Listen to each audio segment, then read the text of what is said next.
Now that you have a better understanding around your proper energetic weight, you can continue to move toward anything you want. So, how do we do that?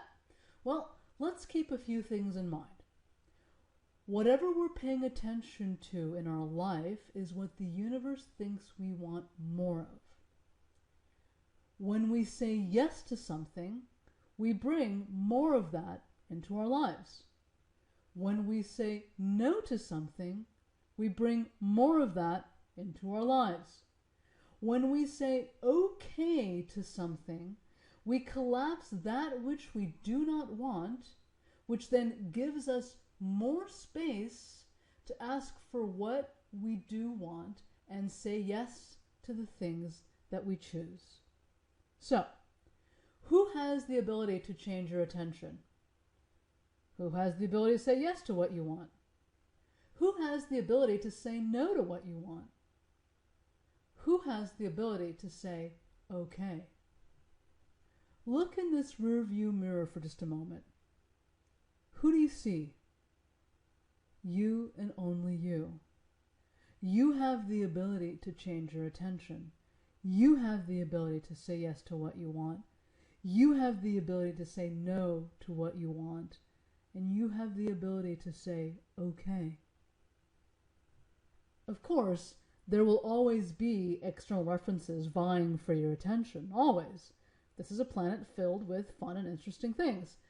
So we must become accountable for where we place our attention.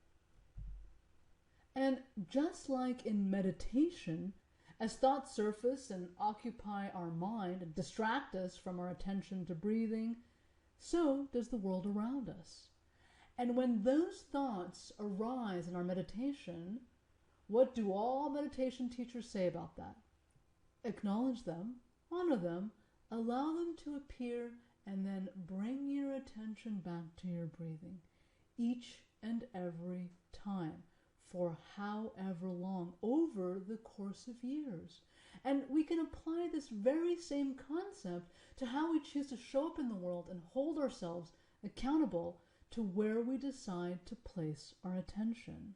And using the rear view mirror metaphor is really important because it's a continual invitation to keep your attention focused on where you're headed while simultaneously being vigilant of where you've come from. And where you come from isn't about remembering the trauma or the wounds or the hurt or the disappointment, but rather it's about being in continuous gratitude for all that you've experienced, for all those who have guided you to arrive exactly at this very point, and all the gifts disguised in challenges.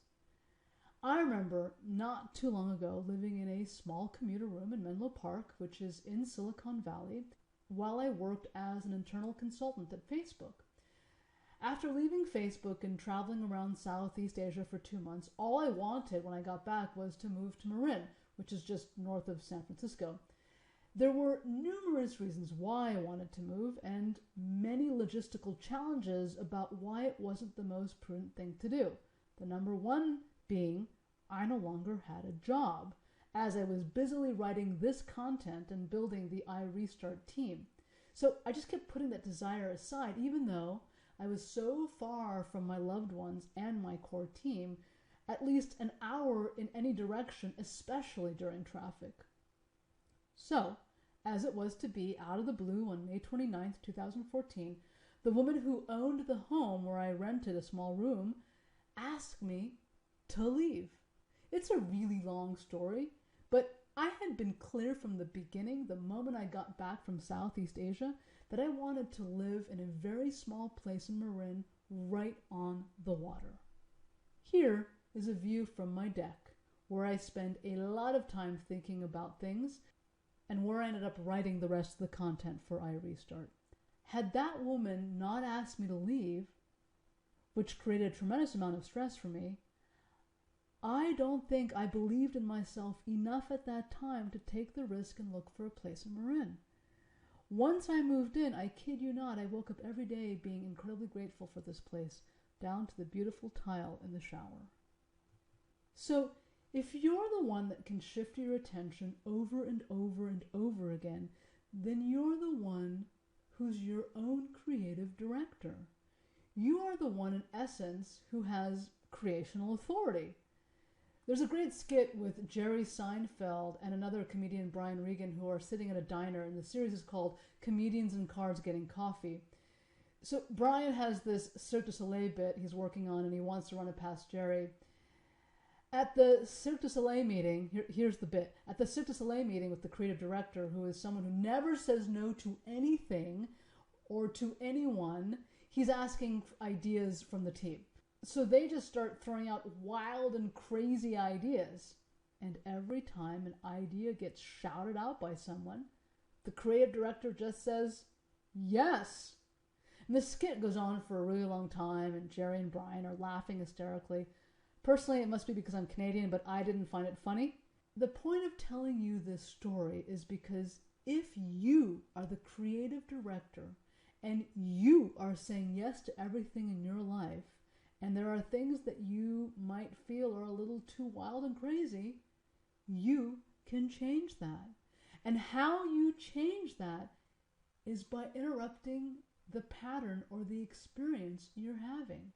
And the way that you interrupt that pattern or experience is by choice. And the choice that's always available to you is where you choose to place your attention. I once read a Facebook status that said, "Cost of admission? I had to pay attention." I thought that was brilliant. So, how do you warp speed into accessing your creational authority? The fastest way that I know is the following. You say yes to what you want, okay to what you don't want, have a ton of gratitude, and do the intercommunication integration, the ICI. Gratitude is having an appreciation for what you currently have in your life, whatever or whomever that may be. And the ICI is continuing to validate and acknowledge younger versions of yourself that have been wounded or hurt or disappointed in some way and is needing compassion and empathy. When you commit to consenting, feeling appreciative and thankful, and staying compassionate to yourself, you'll skyrocket yourself into experiences that you may not even know possible or imaginable. I certainly never imagined the life I have now when I was 27 as an alcoholic, drinking to the point of blacking out. And how I got here was by committing to show compassion over and over and over again to myself, to what I went through, to acknowledge my pain, to acknowledge my hurt, and to being continually grateful for what I did have. And by simply allowing the experiences to be exactly as they are, the best I could possibly do. Over the summer of 2014, I received 3 street cleaning tickets, 1 in Berkeley in June and 2 in July in San Francisco. And remember, back then I didn't have a job, right? So I was living off my savings. But each time I received a ticket, I laughed. And I chose to believe that I was contributing to the city. By the 3rd time, I realized I needed to start to remember to look at the street cleaning signs, and this was getting very costly.